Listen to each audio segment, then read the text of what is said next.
delving into the area of corporate governance. One key question the financial industry analysts are all asking is whether good corporate governance is being achieved in financial services today, or is the industry falling short? And then what new tools are emerging to support good corporate governance and the linked corporate actions? Well, joining us to discuss these issues this morning are now Daniel Thieke. He is the Vice President of Asset Services at the DTCC, that's the Depository Trust and Clearing Corporation.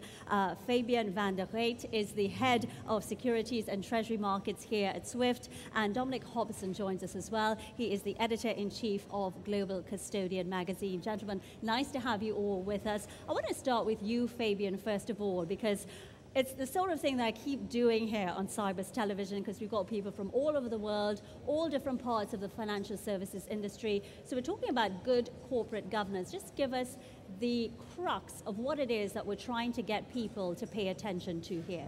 Thank you. That's a broad topic, so I'll try to make it as simple as I can, focusing on corporate events to start with. So long story short, when a corporation issues some stock or bonds, they need to provide some data around that to the rest of the financial industry, so that later on the life cycle of that event is properly managed. And since years, we haven't yet, let's say, achieved a high level of automation in that domain. And we think it's time we do that. We address that issue. And the story actually is how can market infrastructures, standardization bodies, banks work together to try and address that issue. So what you're saying at the moment, it's sort of a free-for-all. Everybody has their own little rule depending on which country you're in, or whether you're in a big bank or a small bank, a big company or a small company. At the start of that value chain, you have corporations, you have issuer agents, and depending on the countries, depending on the market practice in different parts of the world, they do things differently. If you are a global financial institution, you obviously are active in various of those countries, and you want a simple solution. So that's what it is. How did they get to simple solutions? Well, I mean, right now the complexity, as Fabian mentioned, is the number of links in the chain are quite significant. So what you have is you have the information and the lack of standardization as the information comes out, basically going down that chain, and essentially the message as it was originally intended by the issuer may be misinterpreted and relayed incorrectly down to who really needs to know about it, which is the end investor. Could you give us some examples? Absolutely. So you get, with a corporate action, you can have very complex events, as far as what the terms of the event are and whether or not it's beneficial to the end investor to want to participate in that event. If any part of that chain misinterprets the information, the end investor could be making a decision that impacts them negatively. So what we're trying to do is basically create as much standardization and automation through that process in which the true message from the issuer is getting to the end investor so that they can make an informed decision. You've been listening to some of these comments, Dominic. Tell me what your thoughts are from where you sit as a journalist.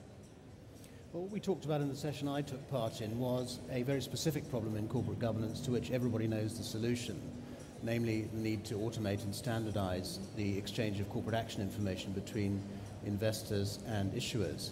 The question was, if everybody knows the answer, why are people doing it? Executing it? So we talked a lot about whether it needs to be made mandatory, whether regulators and legislators need to make the standardization, automation of corporate actions processing through XBRL, which is a business language, computer language, whether that should be made mandatory as opposed to waiting for the main groups of intermediaries in the chain. You have issuers, you have banks and depositories, and of course you have investors. So everybody wants the benefits of this in terms of lower costs, in terms of more rapid and fuller take-up of rights issues, for example.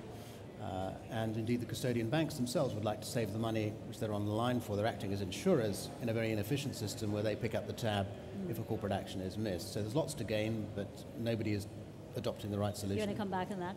Well, I think what Dominic says about somebody needs to provide a mandate, even if in the absence of such a mandate from a regulatory perspective, maybe so far, I think it is the duty of market infrastructures and standards organization like the DTCC, like SWIFT, to try and coordinate all those pieces of the puzzle. I know it's a crazy task. There are lots of intermediaries, but I think it is our role to make sure that blueprints we are working with XBRL, with ISO, with DTCC, and ourselves, like we do on the US market, that we look at that and see how it can be disseminated in other jurisdictions, other countries.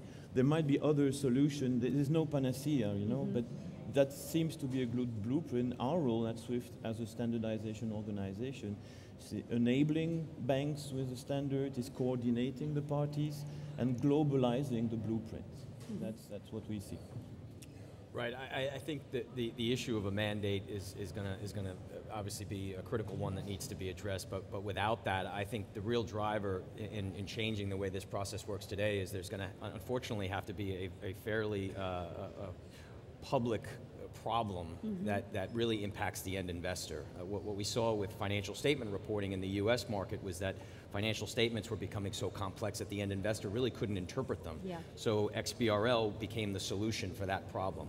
For corporate actions, you know, you could foresee perhaps there be a major you know, event that's misinterpreted by a number of investors, and it becomes public, and the press really you know, really raises it to the forefront of the regulators' you know, agenda, and therefore the regulators are now going to look at it a lot differently, because right now I think they view it as just an operational problem, and that there's just a lot of costs associated with interpreting the data. But man, that's just operationally. But really, if there's an investor risk here, that's really going to help drive the process. Let me ask you this then.